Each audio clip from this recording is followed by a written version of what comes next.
Good afternoon વિદ્યાર્થી મિત્રો. આપણી સાથે જોડાઈ ગયા કરી આપણે ચાલુ બરાબર.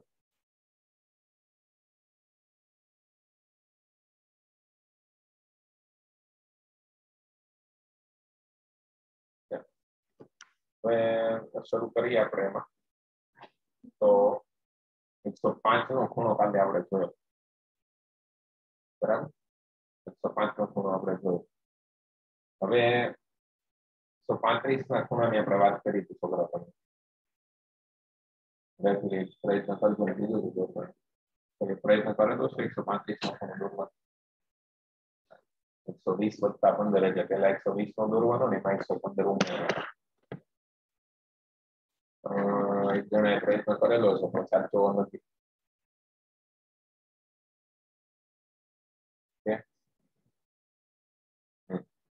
બરાબર. ઓકે, ઘણા બધા છોકરાઓ પ્રયત્ન કરેલો છે. તમે ખાલી એકવાર ટેલી કરી લો ને. 120 માં 15 નો ખૂણો ઉમેરવાનો થાય છોકરા. 120 માં 15 એટલે પેલા 120 નો ખૂણો દોરવો પડશે ને થાય છે. 120 નો ખૂણો આપણે દોરી દો અહીંયા આવી રીતે. બરાબર. પછી બીજો આપણે શરૂ કરીએ અહીંથી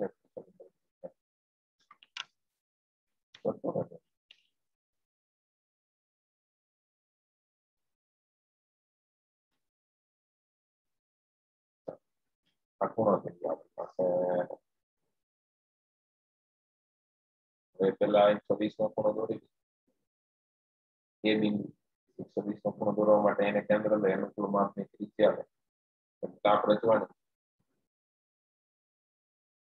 બરાબર. અહીંયા આવી રીતે બિંદુ બી સી ના માપ એને કેન્દ્ર લઈ એ જ માપની ત્રિજ્યા લઈ એક ચાપ હતો એટલે 60 નો ખૂણો બને.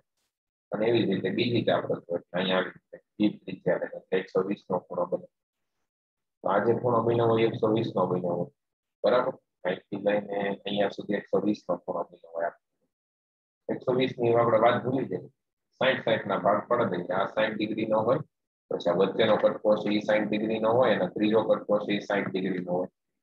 આવું તો ખબર ને તમને 60 ડિગ્રી ના 3 કટકા બને એટલે 6 તેરી 18 180 નો આખો ખૂણો થઈ. બે કટકા લ્યો 60 ડિગ્રી ના 120 નો ખૂણો થઈ. આનો મતલબ એમ કે છોકરાઓ અહીંયા સુધી 120 નો ખૂણો છે.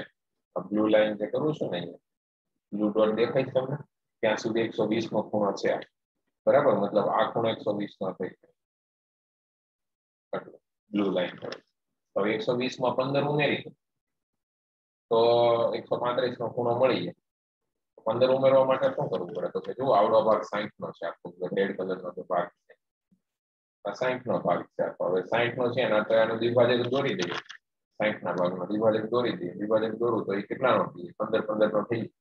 વિભાજક દોરવા માટે શું કરશું આપણે તો કે કાંઈ નહીં ખૂણાને આપણે એન્ડિંગ બંને પોઈન્ટ છે વાદળી કલર એને કેન્દ્ર લઈ અનુકૂળ માપની ત્રિજ્યા લઈ ચાપ રચો બરાબર. એવું હોય તો નામ આપી દો. ડી બિંદુ નામ આપી દો અને ચાલો ડી ને કેન્દ્ર લ્યો અનુકૂળ માપની ત્રિજ્યા લઈ એક ચાપ રચો. પછી બી ને કેન્દ્ર લ્યો એ જ માપની ત્રિજ્યા લઈ બીજી ચાપ રચો આવી રીતે અને દોરી દો એટલે વિભાજક બરાબર. વિભાજક રચો એટલે આવી રીતના વિભાજક મળે તમને એને લઈને વિભાજક મળી જાય.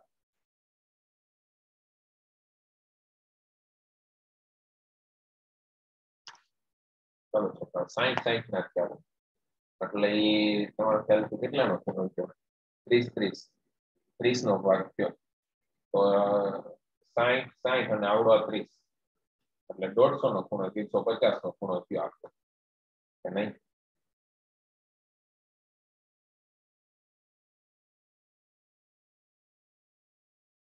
$150 નો ખૂણો થાય પણ આપણે તો 135 જોઈએ તો હજી આ 30 નો જે ભાગ પડ્યો એના પાછા ભાગ પાડવા પડશે ને એટલે આજે આપણે કહી દઉં કે આ ગ્રીન કલર ની જે લાઈન વાળો ખૂણો છે આવડો આખો એટલે પાછા બે ભાગ પાડવા પડે ને પાછો એનો વિભાજક રચવો પડે ને. હા કે ના નહીં. હજી તો 150 નો ખૂણો થયો ને અહીંથી હું અહીં કિલોમાં વાત કરું અહીંયા સુધી તો 150 નો થઈ કારણ કે આ 60 ઉપરના 60 અને બીજા 30 એટલે 150 નો ખૂણો થઈ ગયો. આપણે 135 નો જોઈએ તો 15 જ ઉમેરવાનું બરાબર. તો હજી આનો દ્વિભાજક તો એની માટે શું કરીએ? દ્વિભાજક દોરવા માટે ડી ને કેન્દ્ર લઈ અહીંયા ઈ નામ આપી તો ડી ને કેન્દ્ર લઈ ચાપ ઉપર રચો આવી રીતે, પછી ઈ ને કેન્દ્ર લઈ બીજી ચાપ રચો એવી રીતે. હા, તો હવે તમે બંને ચાપ રચો ને હવે એને જોઈન કરી.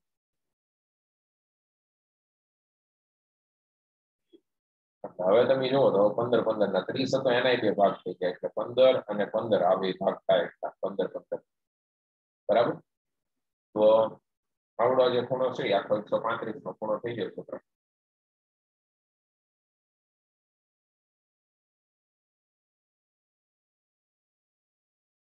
આજે કેસરી કલરની લાઈન છે આજે આખો ખૂણો મળે 135 નો મળે.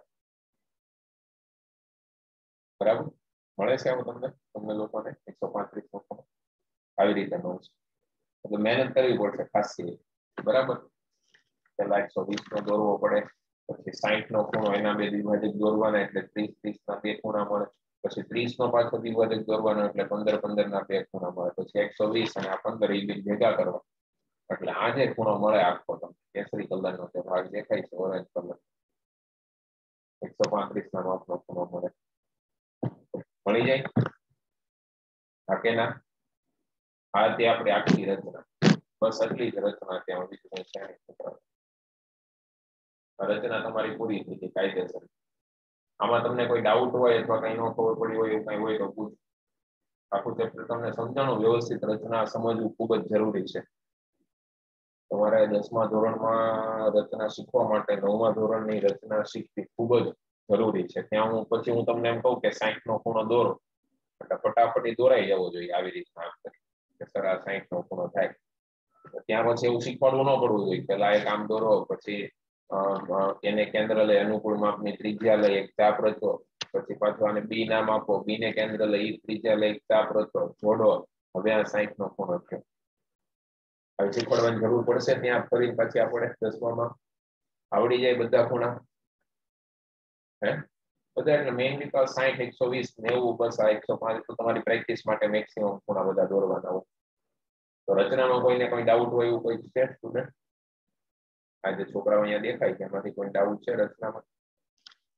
ઓકે કરો તો હરમીને શું ડાઉટ છે રચનામાં છું?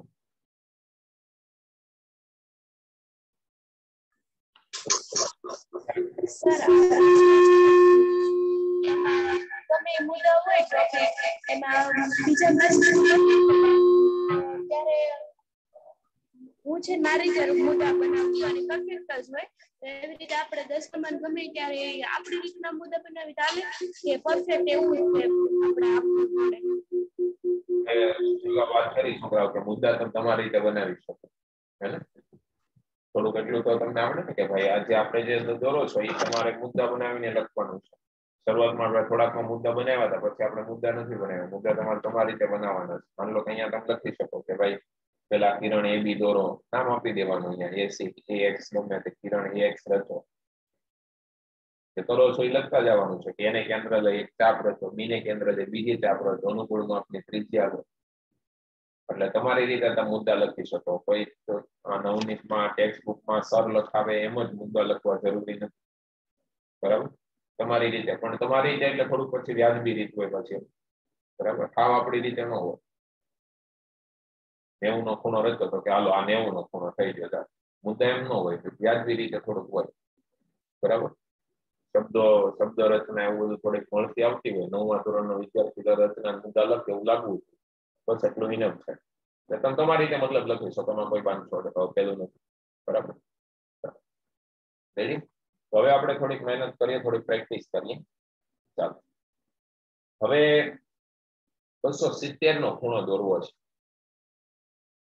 હવે રચના પૂરી થઈ ગઈ. હવે થોડી આપણે એક્સ્ટ્રા મહેનત કરીએ છીએ થોડીક. બરાબર. એટલે થોડુંક વધારે કન્સેપ્ટ થોડા ક્લિયર થતા જાય. જેટલી પ્રેક્ટિસ થાય ને એટલા કન્સેપ્ટ ક્લિયર થાય. રચના તમે 5 વાર જોવો તો તમને એક વાર આવડે નહીં, પણ 5 વાર લખો એટલે એ ક્યારેય ભૂલાય. એટલે લખવાની પ્રેક્ટિસ હોવી જોઈએ તમારી પાસે. અને પ્રેક્ટિસ જ હોવી જોઈએ. એનથી કોઈ વિકલ્પ છે 270 ના ખૂણાની રચના દોરવી છે. કોઈ કહીએ કે કેવી રીતે દોરીએ? કહીએ 270 નો ખૂણો કેવી રીતે બને કોઈ કહી શકે? હજી આવા થોડાક 2-3 ખૂણા છે હજી આપણે કરવાના. 270 નો ખૂણો કઈ રીતે થઈ શકે? કોઈ કહીએ કે કરો મેડમ પેદા કરો. મેહુલ કઈ રીતે થશે પેલા 270 નો ખૂણો?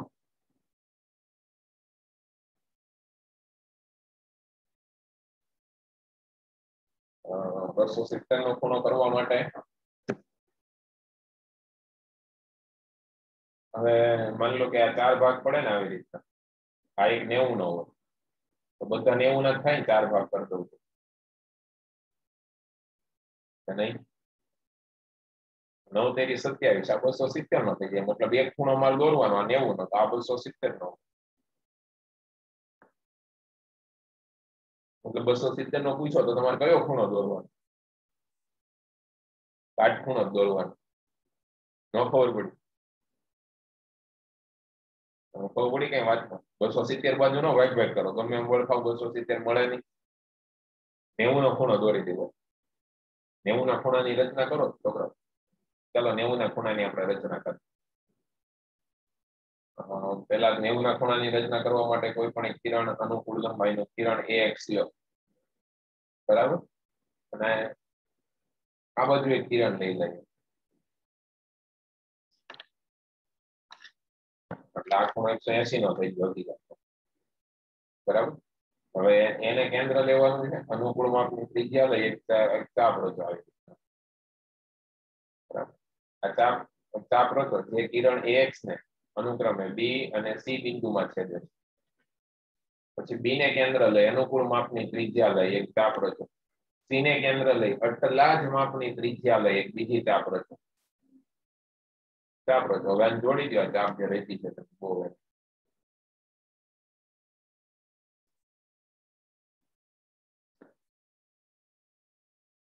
બરાબર? ચાપ રેતી નામ આપી દો બિંદુ E. બંને ચાપ એકબીજાને E બિંદુમાં છેદે છે. ખૂણો EAC બરાબર 90 થાય કે નહીં? ખૂણો EAC બરાબર 90 થાય ને? 270 નો દોરવો છે તો હવે આખો ખૂણો 360 નો હોય, અહીંથી શરૂઆત કરું ને અહીંયા સુધી જાવ, આમ પાછો અહીંયા આવતો તો 360 નો મળે, પણ આ 90 જ એકલો પોતે, તો વૈધો એ કેટલો હોય? 270 હોય. એટલે મારે 270 નો ખૂણો દોરવાનું કીધો તો હું આ દોરીશ, અહીંથી શરૂઆત કરીને આવડો આવતો આ 270. એટલે હું અહીંયા લખી શકું કે વિપરીત ખૂણો EAC બરાબર 270. વિપરીત કોણ થઈ ગયા? વિપરીત કોણ કહેવાય, બરાબર? 180 કરતા માપ વધી જાય, આપણે ખબર છે, આપણે જોયું હતું વિપરીત કોણ ખૂણાઓ, રેખાઓ, ખૂણાઓ. તો વિપરીત કોણ કહેવાય. આ જે ખૂણો બન્યો એ 270 નો બને છોકરો, આખો ખૂણો.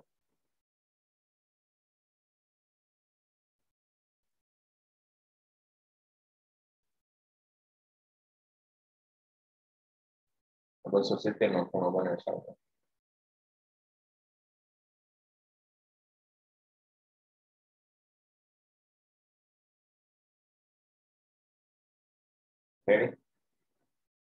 ખ્યાલ આવ્યો તમને 270 નો ખૂણો? ઓકે. હવે જે કહું કે આપણે ખૂણો દોરીએ,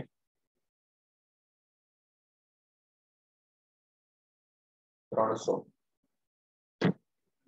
300 ડિગ્રી નો ખૂણો દોરવાનો હોય તો તમે કેવી રીતે દો? તમે 300 નો દોરવા માંડશો કે બીજો કઈ ખૂણો દોરશો?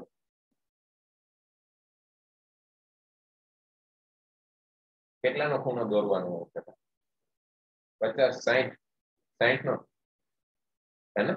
હા, જો છોકરાને ખબર પડવા, 60 નો ખૂણો પેલા દોરવો પડે.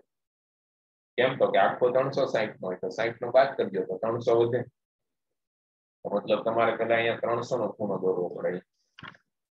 ચલો આપણે 60 નો ખૂણો પેલા દોરીએ.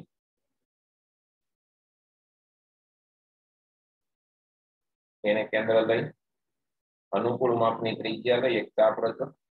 આ ચાપ જે છે કિરણ AX ને B માં છેદે છે. B ને કેન્દ્ર લઈ એટલા જ માપની ત્રિજ્યા લઈ બીજી ચાપ રચો, જે બંને ચાપ એકબીજાને C બિંદુમાં છેદે છે. હવે C ને એને જોડી દો, કિરણ AC રચો. ખૂણો CAB બરાબર 60. આ 60 ના માપનો થાય.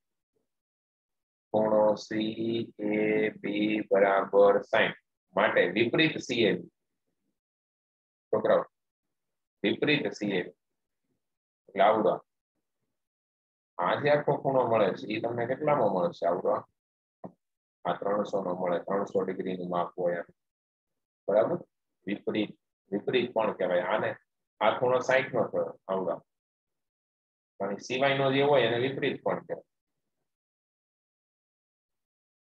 આ 60 નો છે એની પછીનો જે હોય આવડો ખૂણો આ 300 ડિગ્રીનો આવડો અંદર 60 નો તો હું અહીંયા લખી દઉં વિપરીત CAB બરાબર 300 ખબર પડી તમને આવડે હવે દોરતા આવી રીતે તો મને 330 નો ખૂણો દોરી નાખો આ પ્રેક્ટિસ છે તમારા જેટલું આ તમારું વધારે થશે એટલું તમને વધારે સમજ આવશે વધારે પ્રેક્ટિસ રચના ઉપર તમારી પકડ મજબૂત થશે એટલી બરાબર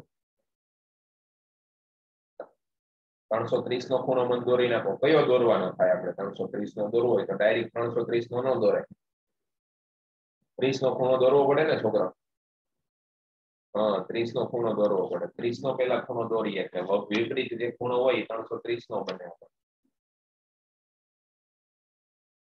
330 નો ખૂણાની રચના કરીએ આપણે બધા રચના કરતા જજો સાથે સાથે ખાલી જોયા નથી કરવાનું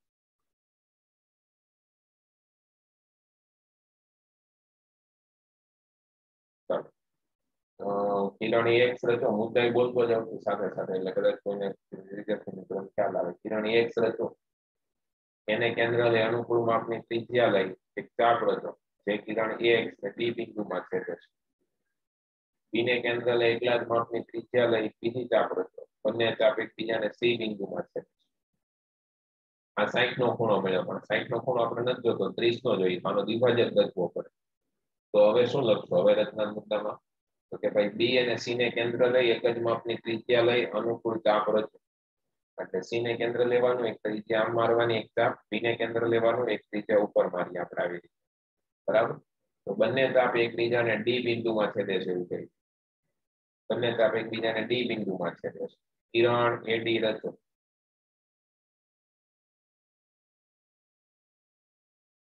બરાબર તો આખો જે ખૂણો થઈ ગયો 30 નો થઈ ગયો 12 30 નો ખૂણો જ હોય નાનો અંકો છે તો 30 નો થઈ ગયો લખીએ કઈ અહીંયા ખૂણો ડી એ બી બરાબર 30 ખૂણો ડીએબી બરાબર 30 ખૂણો ડીએબી બરાબર 30 તો વિપરીત ડીએબી કેટલો થાય વિપરીત ડીએબી થાય 330 વિપરીત એટલે આખા ખૂણાનું માપ 30 છે આનું માપ 30 અહીંથી લઈને અહીંયા સુધી આપણે આગળ જઈએ પાછા આનું માપ 300 બરાબર થાય ને છોકરા તમને ખબર પડી ખૂણો કઈ રીતે ક્યાંથી દોરવાનો હે આવા ગમે એ ખૂણા આપે તો હવે તમને દોરતા આવડી જાય હે ગમે એ નો હાલે મારે 60 નો હોય તો જ હું દોરી એવું કઈ નથી ને ગમે એ ખૂણા હવે તમને કદાચ દોરતા આવડતી જે ઘણા છોકરાઓમાં એવા છે ધ્યાન આપે છે વ્યવસ્થિત અમુક તો પાછા ડાળિયા ખાઈને નકરા પૂરી જાય ચાલુ કરી દીધું એને કઈ ઉપાધિ નથી આપણે જોજો બધા બરાબર શીખવાનો પ્રયત્ન કરજો મહત્વ ચાલો આ તો આપણું ચેપ્ટર રચના પૂરું બરાબર એક ખાલી નાની અમથી આકૃતિ હવે ત્રિકોણની રચના એક બાકી રહી ગઈ છે એ આપણે જોઈ લઈએ એટલે આપણે રચના ચેપ્ટર પૂરું થઈ જશે ત્રિકોણની રચના ત્રિકોણની રચના છોકરો તો ત્રિકોણની રચના એટલે શું તો કે ગમે એ 3 બિંદુ આપેલા હોય ત્રિકોણ દોરી શકાય તો કે ગમે એ 3 બિંદુ આપેલા હોય તો ત્રિકોણ દોરી શકાય નહીં ત્રિકોણ દોરવા માટે 3 બિંદુ જોઈએ સાચી વાત છે 3 બિંદુ હોય તો ત્રિકોણ દોરી શકાય આગે ના કરો મને ગમે એ 3 બિંદુ આપેલા હોય તો ત્રિકોણ દોરી શકો હા ના કરો નો દોરી શકાતો હોય તો ના પડો દોરી શકાય એમ હોય તો આ પડો તો કેવા 3 બિંદુ 4 બિંદુ જોઈ નહીં તો મારે અહીંયા શબ્દ ઉમેરવો પડે 3 અસમરેખ બિંદુ હોવો જોઈએ. હવે તમને ના પડતા 3 અસમરેખ બિંદુઓથી ત્રિકોણ દોરે. ત્રિકોણ દોરી શકાય. 3 અસમરેખ બિંદુ હોય તો ત્રિકોણ દોરી શકાય. કેમ એવું? તો કે સમરેખ હોય, હવે 3 3 એક જ લાઈન ઉપર વયા ગયા ત્રિકોણ, તેમાંથી પસાર થતી હોય એવી એક રેખા મળે, કે ત્રિકોણ ન મળે. એટલે આપણે શબ્દ વાપરવો પડ્યો ભાઈ, ગમે એ 3 બિંદુ નહીં, 3 અસમરેખ બિંદુઓ હોય ને એમાંથી પસાર થતો એવો અનન્ય ત્રિકોણ આપણને મળે. અસમરેખ એવો શબ્દ વાપરવો પડે. તો કે કોઈ પણ આવી રીતના લંબચોળ 3 ત્રિકોણ 3 બિંદુ આપેલા હોય, ગમે એમ આપેલા હોય, ખાલી સમરેખ ન હોવા જોઈએ, તો તમે એમાંથી પસાર થતો હોય એવો એક ત્રિકોણ દોરી શકો. બરાબર? તો એક ત્રિકોણ અહીંયા આવી રીતે એમ દોરી શકાય કે ત્રણેય બિંદુમાંથી પસાર થતો હોય.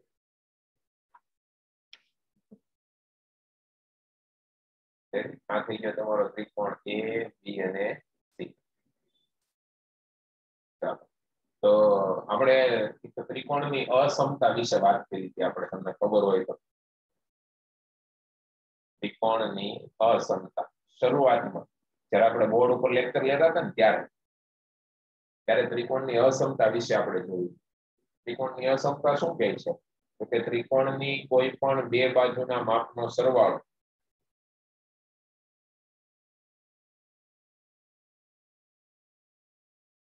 ત્રિકોણની કોઈ પણ બે બાજુના માપનો સરવાળો ત્રીજી બાજુના માપ કરતા વધારે હોય.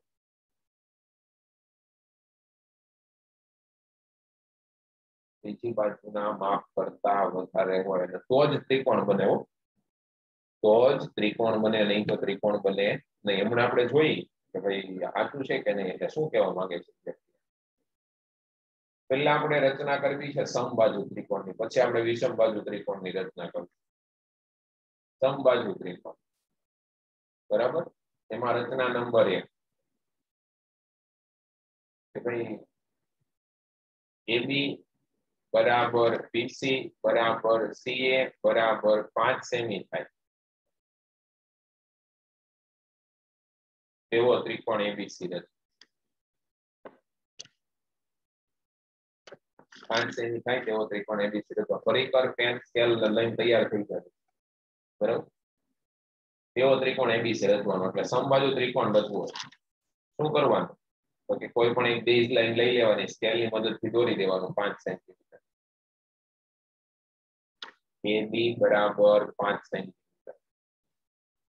રચના મુદ્દા લખવો હોય તો લખી શકાય AB બરાબર 5 સેમી થાય તેવો રેખાખંડ AB રચો.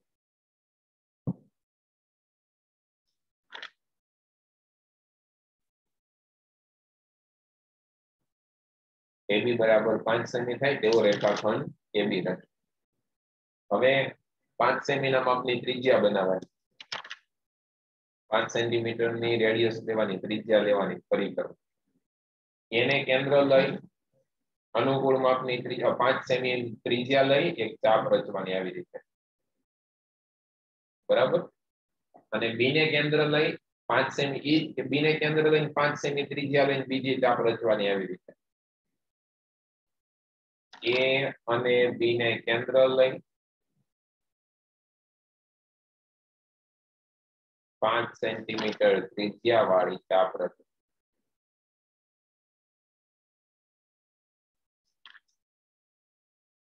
બંને ચાપ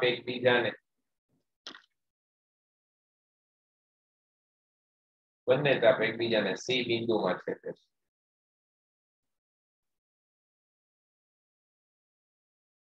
બંને ચાપ એકબીજાને C બિંદુમાં છેદે છે. તો અહીંયા જે બિંદુ છે એ C બિંદુ છે.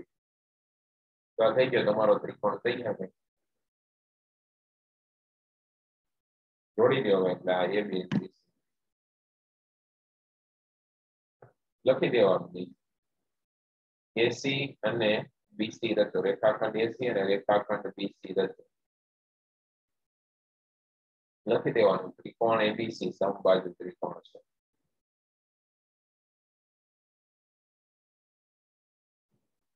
આનું માપ 5 સેમી હોય, AC બરાબર. સ્કેલ થી માપ હોય તો માપી લો, પણ જરૂર ન પડે. હોશિયાર વિદ્યાર્થીઓ માપે નહીં. કેમ?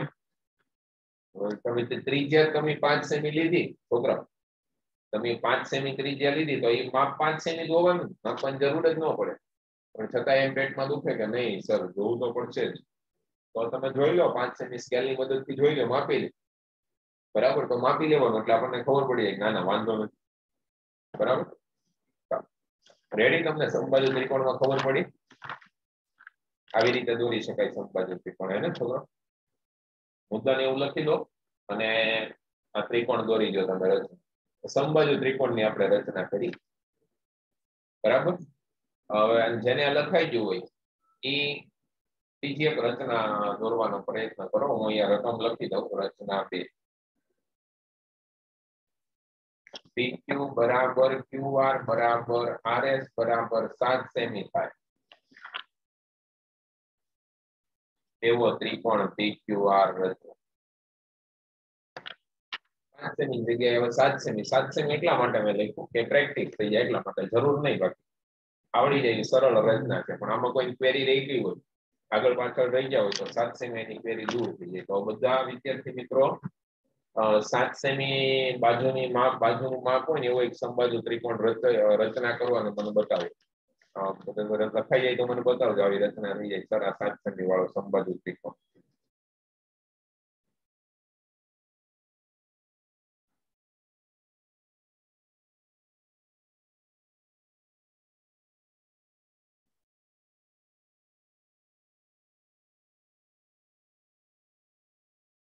થાય છે? 7 સેમી શું કરવાનું ફક્ત? 7 સેમી એક બાજુનું માપ લેવાનું, એ PQ બરાબર 7 સેમી થાય તેવો એક રેખાખંડ થતો. PQ નામ આપ્યું 7 સેમી. બરાબર, P ને કેન્દ્ર લઈ 7 સેમી ત્રિજ્યા લઈ એક આનો રચો. Q ને કેન્દ્ર લઈ 7 સેમી ત્રિજ્યા લઈ એક ચાપ રચો. બંને ચાપ એકબીજાને R બિંદુમાં છેદે છે. જોડી દો. રેખાખંડ PR રચો અને રેખાખંડ QR રચો.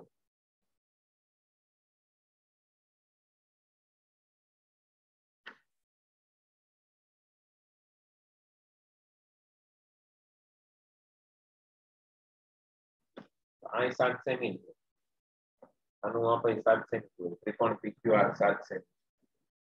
બરાબર, આવડે સમબાજુ ત્રિકોણ? આવડી ગયો હવે તમને છોકરાઓ? હા કે ના પાડો? સમબાજુ ત્રિકોણ આવડી ગયો ને? ઓકે, ચાલો હવે આપણે સમજવી બાજુ ત્રિકોણની રચના કરવાની.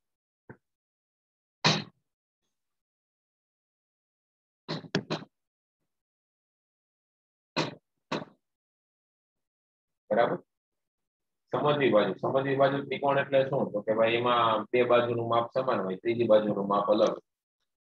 બરાબર, તો આપણે રચીએ સમજવી બાજુ ત્રિકોણની રચના કરી. તો કે ભાઈ AB બરાબર 7 સેમી, BC બરાબર AC બરાબર 6 સેમી થાય એવો ત્રિકોણ ABC રચો. જો બે બાજુનું માપ સમાન, સમજવી બાજુ ત્રિકોણ થયો ને? હા કે ના? ઓકે, આમાં થોડુંક અલગ છે. સમજવી બાજુ ત્રિકોણમાં શું કરવાનું છોકરાઓ? તો કે ભાઈ જે બાજુ અલગ હોય ને એ પહેલા ડ્રો કરવાની. AB બરાબર 7 સેમી છે ને, તો એને નીચે તમારે ડ્રો કરવી પડે. એટલે તમારે મુદ્દો લખવાનો થાય AB બરાબર 7 સેમી રચો.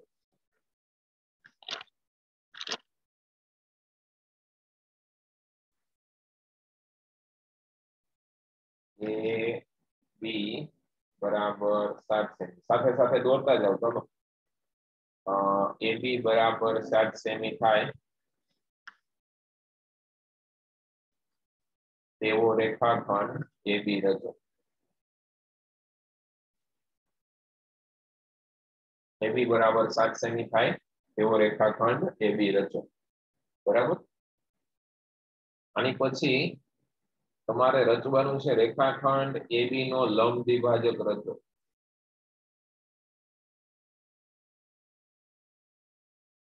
રેખાખંડ AB નો લંબ દ્વિભાજક રચો. હવે આ શરૂઆતમાં જોઈતી આ રચના, પછી ક્યારેય જોઈએ જ નહીં. એ રચના છે લંબ દ્વિભાજક. એટલે લંબ હોય અને દ્વિભાજક હોય, બે સરખા ભાગ કરતો હોય રેખાખંડ. શરૂઆતમાં રચના જોઈતી. રેખાખંડ AB નો લંબ દ્વિભાજક રચો. રેખાખંડ AB ના લંબ દ્વિભાજકમાં શું કરવાનું હોય? ધ્યાન અહીંયા આપજો. એને કેન્દ્ર લેવાનું, અનુકૂળ માપની ત્રિજ્યા લેવાની. બરાબર? અનુકૂળ માપની એટલે એમાં ફિક્સ કેવી કે આ જે રેખાખંડનો લંબ દ્વિભાજક રચવાનો હોય એના અડધા કરતા વધારે માપ.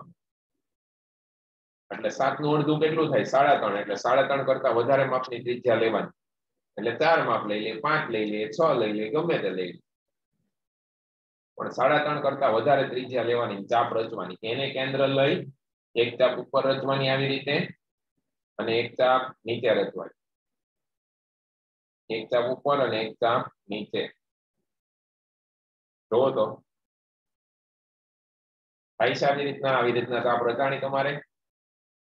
પછી એની ત્રિજ્યા લેવાની, ત્રિજ્યા બદલવાની નથી, બીને કેન્દ્ર લેવાનું. એક ચાપ ઉપર અને એક ચાપ નીચે. આવી રીતના કરવાનું છે. એને અને બીને કેન્દ્ર લઈ વારાફરતી ઉપર નીચે બંને ચાપ રચવાની. બંને ચાપ એકબીજાને છેદે.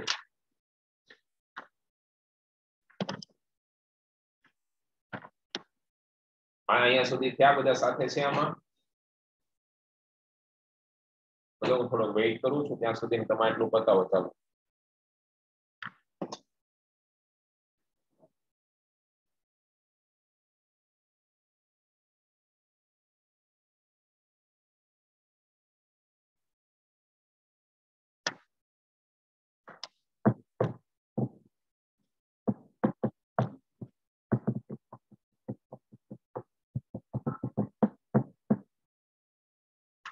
ચાલો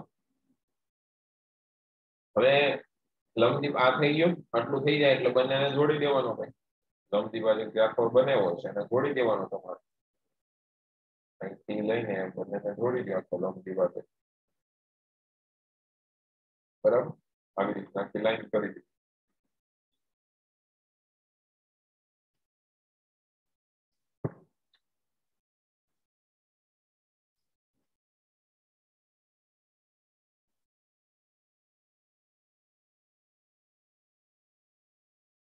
આવી રીતના થવું જોઈએ. થાય છે તમારે આવી રીતે? મારે થોડુંક સેટ કરવું પડ્યું, પણ તમારે આમ નહીં થઈ જતું હોય. તમારી પાસે પરિકર ને હોય એટલે આવે છે આવી રીતના. તો આ છે ને છોકરાઓ લંબ દ્વિભાજક મળ્યો. લંબ દ્વિભાજક એટલે મિનિંગ એમ થાય તો આ કાટખૂણો બનતો હોય અહીં, અને બીજું આ બંને ભાગ સરખા હોય, 3.5 ના હોય, 3.5 3.5. એને લંબ દ્વિભાજક. બરાબર? ચાલો આટલું થઈ જાય પછી આપણે કરશું આપણો મુદ્દો આગળ જઈએ. શું કીધું છે આપણને ખબર? કેટલા માપનો દ્વિભાજક દોરવાનો? તો કે 6 સેન્ટીમીટર નો, હે ને? તો કે એ અને બી ને કેન્દ્ર લઈ, એ અને બી ને કેન્દ્ર લઈ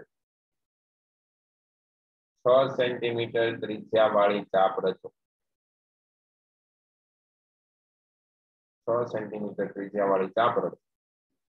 એટલે કે એને કેન્દ્ર લેવાનું. 6 સેન્ટીમીટર ત્રિજ્યા વાળી ચાપ એટલા માટે બાજુનું માપ દોરવાનું છે 6 સેન્ટીમીટર. બરાબર?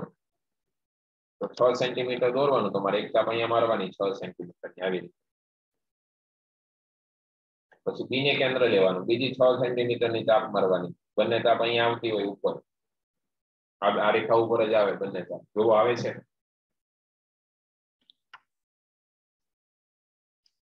આ રેખાખંડ લંબ દ્વિભાજક ઉપર જ આવી ગયો બંનેનો છેદ બિંદુ. તો બંને ચાપ એકબીજાને સી બિંદુમાં છેદે છે.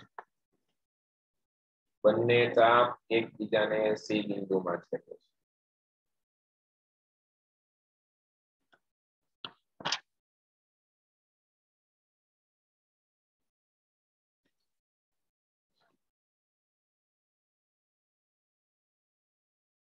ખબર પડી? બંને ચાપ એકબીજાને સી બિંદુમાં છેદે છે. ચાલો બસ, તો આપણો ત્રિકોણ થઈ ગયો તૈયાર. જોડી દો. એસી રચો અને બીસી રચો.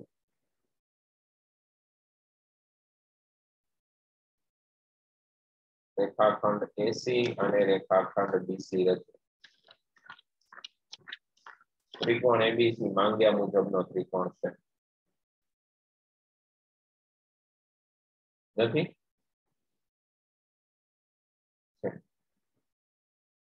આવડે? વન્સ મોર. હા હા, હજી એક કરીએ એક દાખલો તમે કરો, મતલબ હું નહીં, તમે કરો. રેડી તમારું એટલું છોકરા? ઓકે, તો હજી આપણે એક દાખલો કરીએ હવે, લાસ્ટ, એટલે આજનો લાસ્ટ.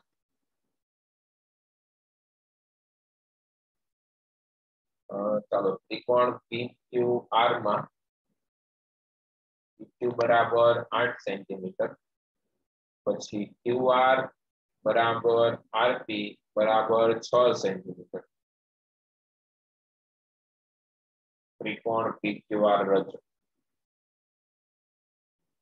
PQR રચો. ચાલો આ ત્રિકોણ મને દોરીને બતાવો તમે કેવી રીતે તમે દોરશો. આ માપ છે ઉપર આપેલું. કેવી રીતનાની રચના કરશું ભાઈ? PQ બરાબર 8 મોટી બાજુ હોય પેલા દોરવી પડે. એટલે દોરવી ન પડે એવું કઈ નહીં, પણ એ દોરો તો વ્યવસ્થિત થાય. એટલે PQ બરાબર 8 થાય તેવો એક રેખાખંડ છે. PQ બરાબર 8 સેન્ટીમીટર. ચલો કોણ ફટાફટ કરો તો કોણ પેલા બતાવે જોઈએ છે.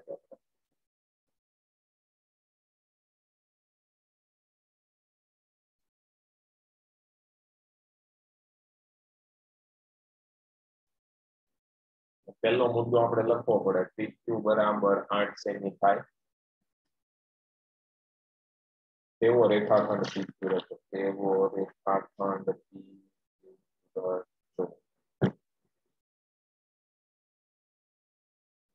તેવો રેખાખંડ પછી PQ નો લંબ દ્વિભાજક રચો થાય. રેખાખંડ PQ નો લંબ દ્વિભાજક રચો.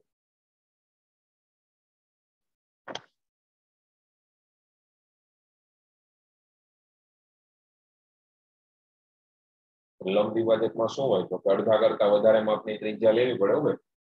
એટલે 8 કરતા એટલે 8 નો અડધું 4 કરતા વધારે લેવી પડે. 5 6 7 ગમે તે લઈ લે. 6 નહીં લઈએ.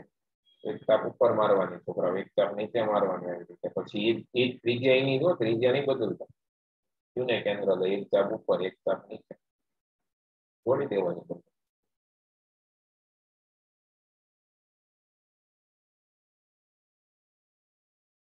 આ વખતે મારે પરફેક્ટ થઈ થોડું. આ લંબ દ્વિભાજક થઈ ગયો કહેવાય.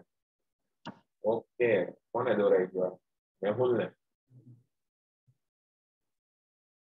Okay, yes. પછી ઓકે, ઘણા છોકરાને દોરાઈ ગયો. ઓકે ઓકે, રીમીને દોરાઈ ગયો. કઈ નહીં, સરસ. બરાબર, સરસ સરસ સરસ.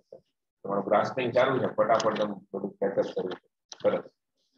હવે P ને કેન્દ્ર લેવાનું, 6 સેન્ટીમીટર વાળી ત્રિજ્યા લેવાની, એક ચાપ અહીંયા મારવાની. Q ને કેન્દ્ર લઈ 6 સેન્ટીમીટર ત્રિજ્યા, એક ચાપ અહીંયા મારવાની. બરાબર.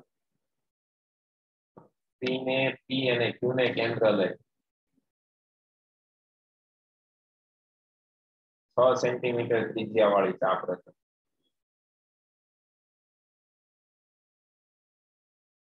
બંને ચાપ એકબીજાને R બિંદુમાં છેદે છે. તો ત્રિકોણ બનશે ને આપણો. બંને ચાપ એકબીજાને R બિંદુમાં છેદે છે. બંને ચાપ એકબીજાને R બિંદુમાં છેદે છે. R બિંદુમાં છેદે છે. P R રચી દઈએ આપણે. અને R Q રચી. બરાબર. રેખાખંડ PR અને રેખાખંડ QR રચો. ત્રિકોણ તૈયાર થઈ ગયો. ત્રિકોણ PQR માંગ્યા મુજબનો ત્રિકોણ છે.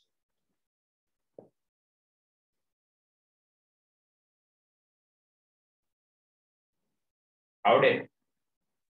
બે ત્રિકોણ આપણે શીખા. સમબાજુ ત્રિકોણ અને સમદ્વિ બાજુ ત્રિકોણ. સમદ્વિ બાજુ ત્રિકોણમાં તમારે યાદ રાખવું પડે કે ભાઈ સમદ્વિ બાજુ ત્રિકોણ આવશે તો પેલા એનો લંબ દ્વિભાજક રચવો પડે. સમબાજુમાં તો ફટાફટ થઈ જાય, એમાં કઈ ઉપાધિ નહીં. વિષમ બાજુમાં ફટાફટ થઈ જાય, એમાં કઈ ઉપાધિ નહીં. પણ સમદ્વિ બાજુ છે ને એમાં તમારે યાદ રાખવું પડે. આ વિષમ બાજુ હમણાં દોરશું એટલે ત્રણ બાજુના માપ અલગ, એ તો એકદમ સહેલું, ફટાફટ થઈ જાય, ખાલી 2 મિનિટમાં તો તમને આવડી જાય, એમાં કઈ ઉપાધિ નથી. ખાલી આ એક જોવો પડે તમારે, સમજવી બાજુ ત્રિકોણ, કારણ કે એમાં વચ્ચે લંબ દ્વિભાજક દોરવાનો છે ને, એટલે તમારે યાદ રાખવું, બરાબર. બાકી કઈ વાંધો રેડી. આમ તો વચ્ચે લંબ દ્વિભાજક દોરવાની જરૂર નથી, બરાબર, પણ માપ જ્યારે ન આપેલા હોય ને ત્યારે વેધનું માપ જ આપેલું હોય છે. વેધનું માપ જ આપેલું હોય ને ત્યારે આપણે દોરવો પડે. એ ટાઈપના ત્રિકોણ લઈને જોશું. આનો આ ત્રિકોણ સમદ્વિ બાજુ દોરવું હોય ને તો આમનામાં દોરી શકાય, દોર્યા વગર લંબ દ્વિભાજક દોર્યા વગર દોરી શકાય, ત્રણેય બાજુના માપ આપ્યા હોય ને, બરાબર. પણ તો ખાલી પ્રેક્ટિસ માટે તમને કરાવ્યું છે લંબ દ્વિભાજક વાળું, બરાબર. બસ એટલા અહીંયા સુધી રાખીએ, બાકીનું કાલ પાછા ડીપમાં જોશું, બરાબર. વિષમ બાજુ ત્રિકોણ અને આનો સમદ્વિ બાજુ ત્રિકોણ આમની કેમ દોરવાનું.